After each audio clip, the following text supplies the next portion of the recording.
Alors Greg. Eh ben écoute, aujourd'hui on est à Juan-les-Pins, on va fêter les 1 an du restaurant l'Aqua in Bocca. C'est un restaurant qui nous est cher, on a déjà fait 2 vidéos, c'est la 3e. On va rendre visite à Camille et à Alessandro, à spécialité italienne. Vous connaissez ce restaurant, vous avez été nombreux d'ailleurs à le visiter, on vous remercie parce que nos vidéos ont un réel impact aujourd'hui. Ah oui, vraiment, ouais. C'est parti. Donc l'Aqua in Bocca, ça veut dire c'est l'eau à la bouche. En italien, c'est un jeu de mots. Ah, bonjour Camille. Vous allez bien? Bonjour Alessandro, ça va bien? Non? Déplore la perte de l'été. Surtout qu'on va retourner à l'Aqua, c'est un restaurant que j'apprécie énormément, qui est pas loin de chez moi. On y mange très bien. Le plat du jour est quand même Jean-Baptiste à 10,90. Ah oui. Alessandro est passionné, il a même fait le pain à focaccia lui-même ce matin. Le Pinot Grigio. Alors aujourd'hui, on est en rupture de palourde. D'accord. Mais dis-nous ce que vous avez, hein. Le reste. Et en plat du jour, on vous propose une focaccia faite maison qu'on a farcie avec de la tomate, du pesto, du jambon blanc et de la burrata. Santé, à la tienne, à la santé. Hein. Ah oui. Chips. Eh ben salut Eden. T'aimes bien ce que tu manges? Oui, c'est trop bon. Oui, qu'est-ce que tu préfères? Le menu enfant. Bah, parfois je prends des tagliata. Le menu enfant, c'est des boulettes de viande avec de la sauce tomate et des frites. Ah oui, c'est très bon. Et tu te régales à chaque fois? Oui. Super, merci Eden. Alors, bon, on est content de revenir Alessandro. Hein. Ça faisait quelques temps, on adore l'Aqua. Donc comme ça. Alors qu'est-ce que c'est ce petit mélange? Ah, ça c'est une huile vierge. Avec tomates séchées, oignons, citron, huile d'olive. Et l'ingrédient secret. Ah. Beaucoup d'amour. Super, c'est une belle petite entrée.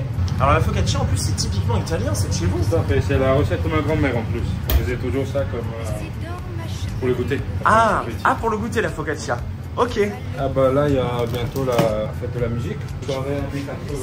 Et le meilleur costume gagne quelque chose? Gagne un repas pour 2. On va vraiment tout faire Alessandro. Merci beaucoup. Donc salut Célia, qu'est-ce que tu manges ici? Qu'est-ce que t'aimes manger? Tout. Il y a comme des natives tagliata, les burgers, ils sont trop bons. Et t'aimes bien boire quoi? Du coca? De l'ice tea? J'aime bien boire de l'ice tea. Et le sirop de violet.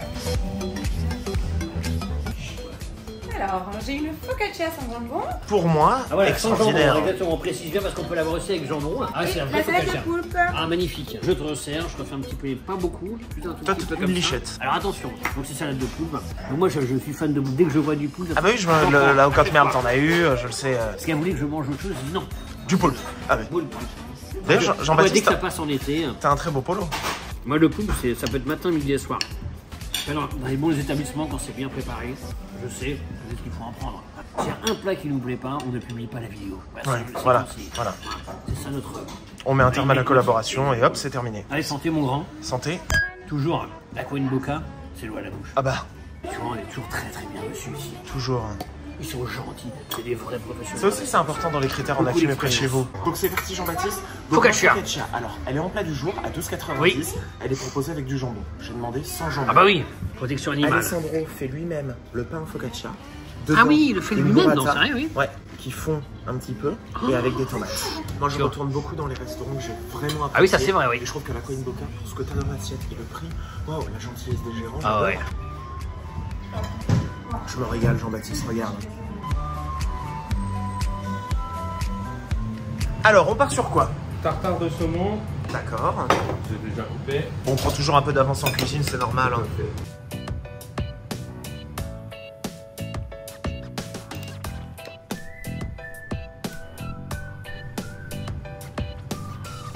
J'entends le bruit de la friteuse. La milanaise, c'est nouveau à la carte. Oui, je teste l'année. Et vous faites toujours vos pâtes vous-même, Alessandro? Toujours. Toujours. Ça, c'est vraiment la marque de la maison.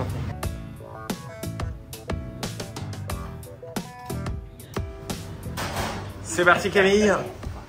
Le tartare de saumon frites maison salade. Canaise à notre façon. Le pain à burger maison. La chapelure maison. On dirait de la stracciatella que tu as un petit peu sur le dessus. Attends, je remets un petit peu les niveaux.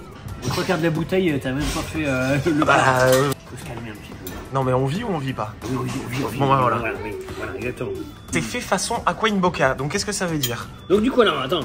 Bah, normalement, les milanaises en Italie sont servies avec un petit peu de sauce tomate. Là, plutôt de la stracciatella, ça donne un côté fraîcheur sur le dessus. Ah oui.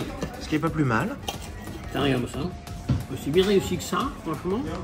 Regarde-moi ça. Donc, c'est des pâtes faites maison. Hein. Ah bah évidemment. Mais c'est vrai qu'elles sont excellentes, les pâtes. Hein. J'adore. Et c'est vrai qu'avec une milanaise... Alors tu vois, Alessandro m'a dit en cuisine que l'ingrédient secret de ces plats, c'était l'amour. Santé. Santé, mon grand.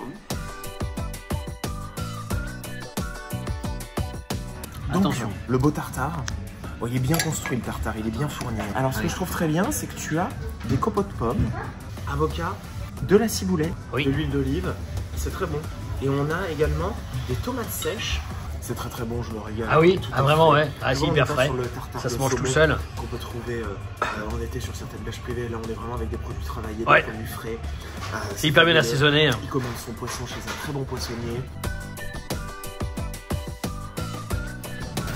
Alors Alessandro, me voici en cuisine pour les desserts. Yes.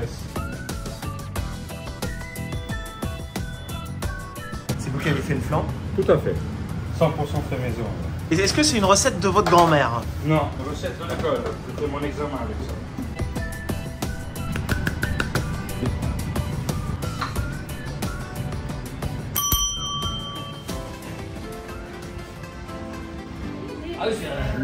La farandole de dessert. Le bounette piémontaise, spécialité du Piémont en Italie. C'est un flan au chocolat qui est cuit en basse température, dans lequel il y a un petit peu d'amaretto et le fond est fait à base de brisure d'amaretti. Un gâteau et un flan en fait. Chantilly faite maison, évidemment. La belle chantilly, j'aime bien épaisse, tu vois. Ça c'est le dessert parfait. Bravo. C'est parce que je suis un peu fatigué, je vais la faire tout le temps. Oui, j'adore ça. Ouais, très comique de répétition. C'était très beau comme ça avec le décor derrière, c'est magnifique. Ah bah écoute, en plus j'ai mis une chemise atypique, donc c'est bien. Ça t'annonce la couleur en fait, vu que c'est un tiramisu à la fraise. Et donc Camille m'a dit que c'était très aérien, et assez léger. Donc très léger, exactement. Jean-Baptiste m'a ôté les mots de la bouche, mais effectivement la Queen Bocca t'as la bouche très facilement. Alors pour conclure... Sincèrement pour moi ça doit être au moins... C'est toujours un triptyque hein. La 6e ou 7e fois que je viens à la Queen Bocca. Ah oui. Avec, donc 2 tournages précédents. Je me régale à chaque fois que je sois avec des amis, en famille ou en tournage. Je recommande à 100%. Rapport qualité-prix, accueil, décoration. Venez dans la famille de Greg.